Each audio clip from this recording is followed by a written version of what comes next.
खुशहाल लकड़हारा रहता था जिसका नाम मनोहर था। मनोहर सेठ गोपीचंद के पास लकड़ी काटने का काम करता था। सेठ गोपीचंद एक अमीर प्यार से उनके छोटे से घर में सुख और शांति बनी रहती थी। वह जानते थे कि उनके पास जो भी था वह केवल ईमानदारी, मेहनत और एक दूसरे के प्रति जैसे उम्मीदों का बोझ और जिम्मेदारियों का दबाव उसके साथ चल रहा हो। अरे भाई, आज तो पगार का दिन है। देखो, अब ये सेठ गोपीचंद कोई ना कोई लोचा जरूर करेगा। हमेशा कोई ना कोई बहाना बनाकर पगार कम कर देगा। अब तो मन में सिर्फ एक ही ख्वाहिश है, पगार पूरी मिले। निष्ठा दिखाई देती है। उनकी पूरी दुनिया बस उनके हाथों की होता है कि इस बार क्या होगा। क्या वह उनके मेहनत की कद्र करेगा या फिर कोई नया बहाना बनाकर उनकी मेहनत का मजाक उड़ाएगा। उनके दिल में हर बार यही उम्मीद। मेरे पास तुम्हें देने के लिए पैसे नहीं है, अभी माल नहीं बिका है। और जैसा कि मनोहर ने कहा था, वह गोपीचंद के यहाँ काम करने के बाद काम की तलाश में निकल जाता है। उसकी आंखों में एक अदृश्य संघर्ष था और कदमों में वह थकावट जो सिर्फ शारीरिक नहीं बल्कि मानसिक भी थी। हर कदम बढ़ाते हुए उसके मन में घर के खर्चों, बच्चों की फीस और उनके भविष्य की चिंता घुमड़ रही थी।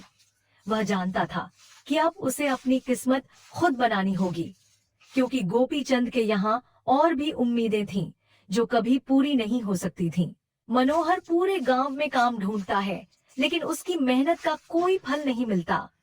वह दुकानों दुकानों पर जाकर लोगों से काम मांगता है, लेकिन हर बार उसे केवल निराशा ही हाथ लगती है। हमारे पास कोई काम नहीं है, हमें भी मुश्किलें आ रही हैं। हर बार यह जवाब सुनते हुए उसका दिल और ज्यादा टूटता गया। अंत में थक हार कर मनोहर वापस जाने लगता है।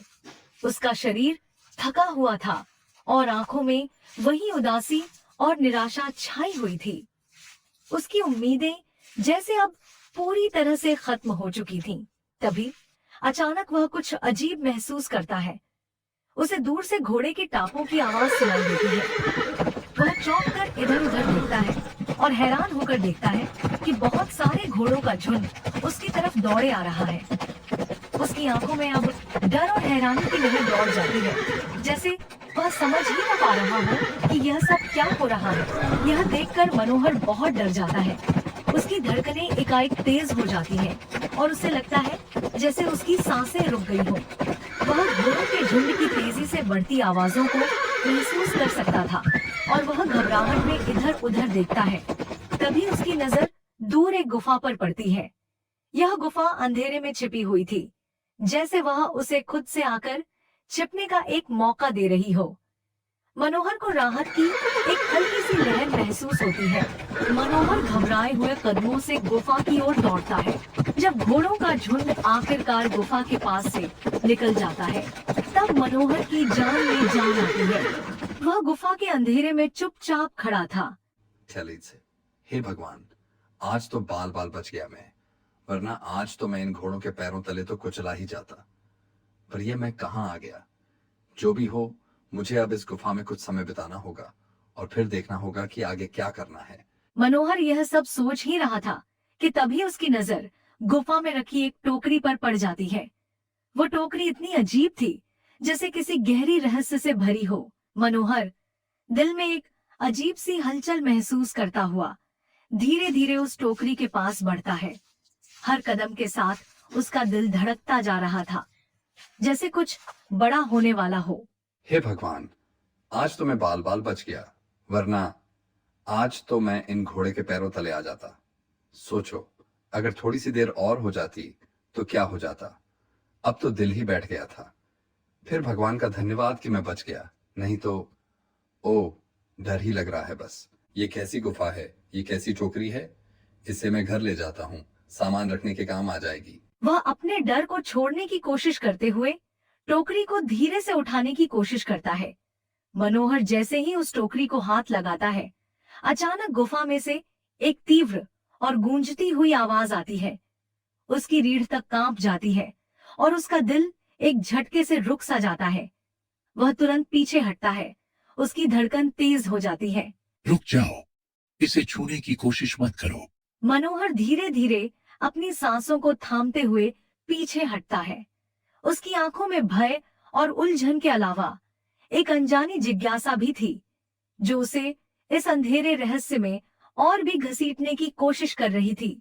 तभी अचानक गुफा के अंधेरे में से एक तेज रोशनी निकलती है और मनोहर की आंखें चौंधियाने लगती हैं।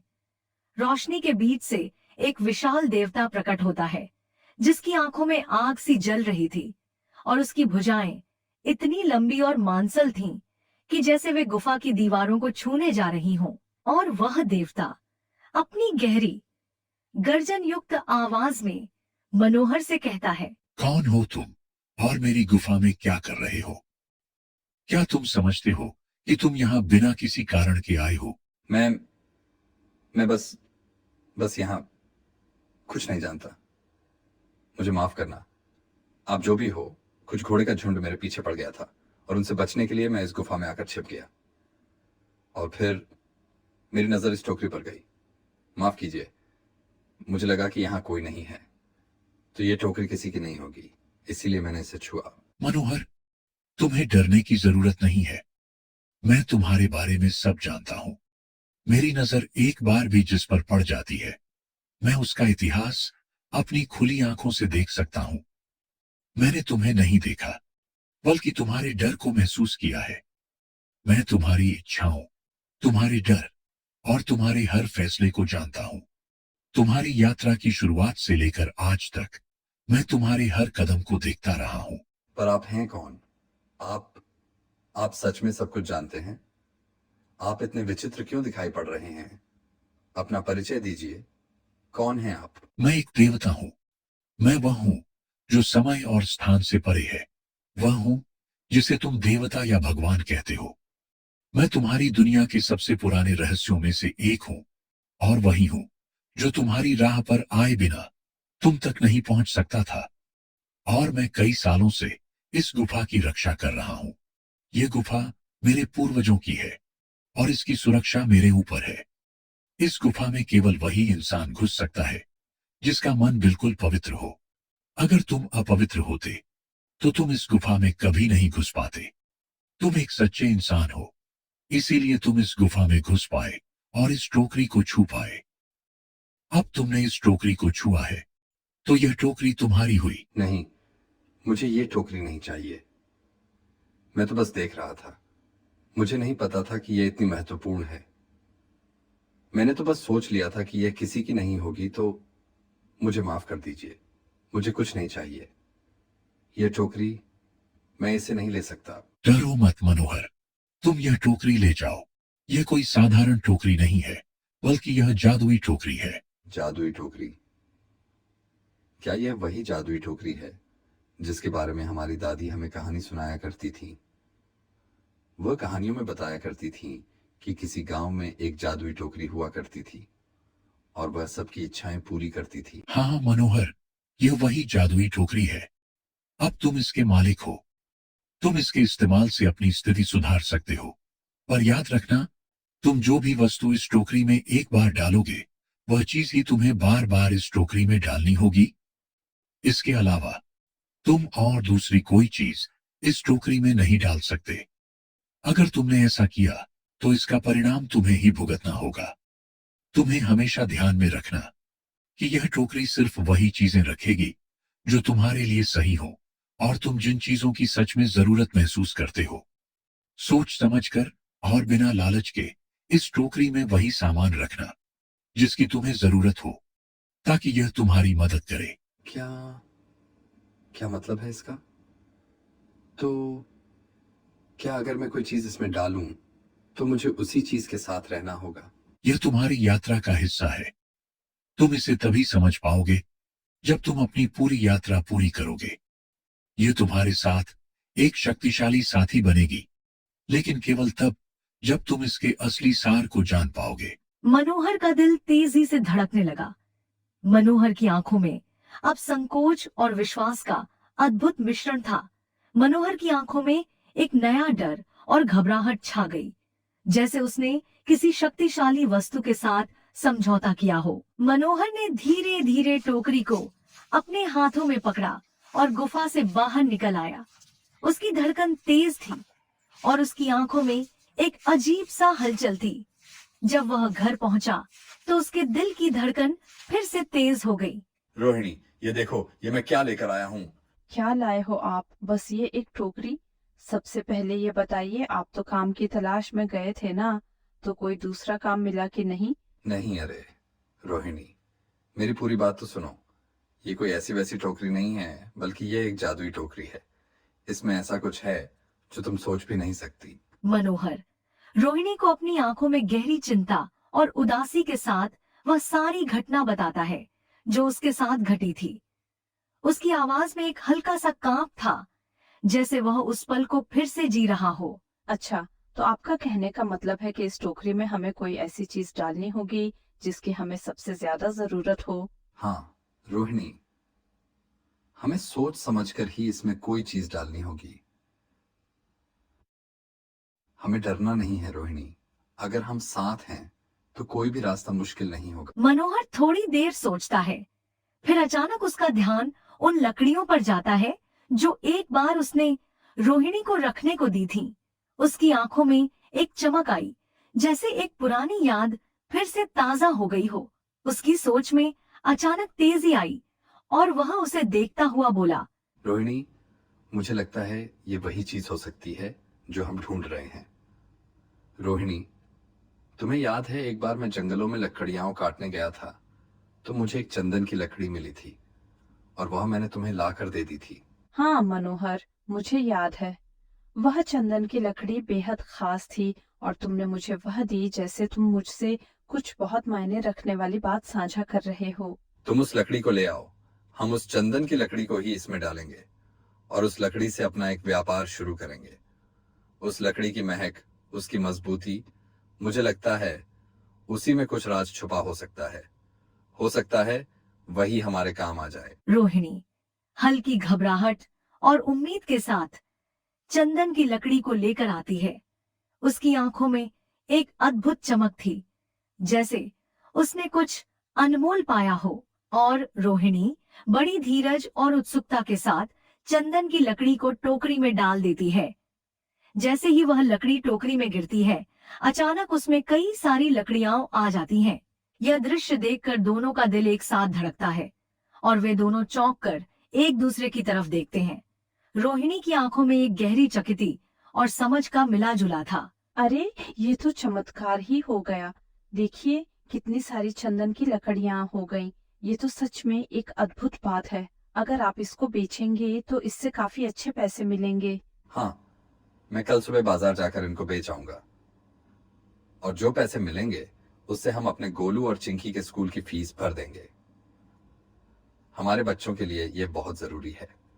हमारी मेहनत अब रंग लाएगी। बाकी बचे पैसों को संभाल कर रख लेंगे ताकि आने वाले समय में अगर कोई जरूरत पड़े तो हम तैयार रहें। अगले दिन मनोहर ने साहस और थोड़ी घबराहट के साथ घर से कदम बाहर रखा। वह लालचंद सेठ के यहाँ काम पर न जाकर चंदन की लकड़ियां बेचने के लिए बाजार की ओर निकल पड़ा। उसके मन में बहुत सी उलझने और उम्मीदें थी। एक ओर जहां उसे अपनी मेहनत का फल मिलने की आशा थी, वहीं दूसरी ओर एक डर भी था। वहां पर मनोहर ने चंदन की लकड़ियों को बहुत ही कम दामों में बेचा और जैसे जैसे वह लकड़ियां लोगों तक पहुंची, उसकी उम्मीदों का दायरा बढ़ने लगा। उसकी आवाज में हल्का सा संकोच था, लेकिन वह जानता था कि यह उसका पहला कदम था और उसे किसी भी हाल में सफलता की ओर बढ़ना था। कम दामों में बिकने के बावजूद लकड़ियों की खुशबू और गुणवत्ता ने आम लोगों के साथ साथ बड़े व्यापारियों का भी ध्यान आकर्षित किया। व्यापारी और आम लोग दोनों ही मनोहर से चंदन की लकड़ियां खरीदने लगे। धीरे धीरे वह बाजार में एक चर्चित नाम बनता गया। लकड़ियों को बेचकर मनोहर को काफी अच्छे पैसे मिले और उसकी आंखों में अब विश्वास और गर्व का मिश्रण था। पैसों को लेकर चंदन घर आ जाता है। ये देखो रोहिणी, उन लकड़ियों को बेचकर मुझे कितने सारे पैसे मिले हैं। ये लो कुछ पैसे, इससे तुम कल गोलू और चिंकी के स्कूल की फीस भर देना। अब सब ठीक होगा रोहिणी, ये तो बस शुरुआत है। अच्छा, तो मैं काम पर जाता हूँ। अब हम सब मिलकर अपनी जिंदगी को बेहतर बनाएंगे। अजी, आपके पास तो अभी ये जादुई टोकरी है, तो अब आपको उस सेठ गोपीचंद के यहाँ काम करने की क्या जरूरत है? रोहिणी, ये सच है कि हमारे पास अब जादुई टोकरी है, लेकिन इसका मतलब यह नहीं कि हम मेहनत करना छोड़ दें।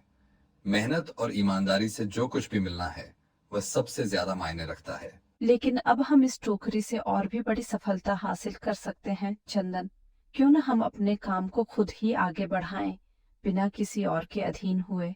हाँ रोहिणी, मैं सेठ गोपीचंद जी के यहाँ काम पर नहीं जा रहा, बल्कि मैं तो वहां पर जो काम कर रहे बाकी के लकड़हारे हैं उन्हें यह खुशी की खबर देने जा रहा हूँ, क्योंकि सेठ गोपीचंद जी से मेरे साथ साथ वह लकड़े भी बहुत परेशान थे। वह लोग भी हमेशा अपनी मेहनत का सही मोल नहीं पा सके, और मुझे लगता है कि अगर मेरा भला हो रहा है तो क्यों ना मैं उनका भी भला करूं। वह सभी बहुत ईमानदार लकड़हारे हैं। अगर हम सब मिलकर काम करेंगे तो न सिर्फ हमारी किस्मत बदलेगी, बल्कि उन सभी की भी मदद हो सकेगी जो हर दिन मेहनत करते हैं लेकिन कभी अपना हक नहीं पाते। हाँ जी, बात तो आपकी बिल्कुल सही है। अगर आप सभी लोग एक साथ मिलकर काम करेंगे तो हम सब बहुत जल्द ही तरक्की हासिल कर लेंगे। अगर हम सभी अपनी मेहनत और ईमानदारी के साथ काम करेंगे तो कोई भी मुश्किल हमें रोक नहीं सकती।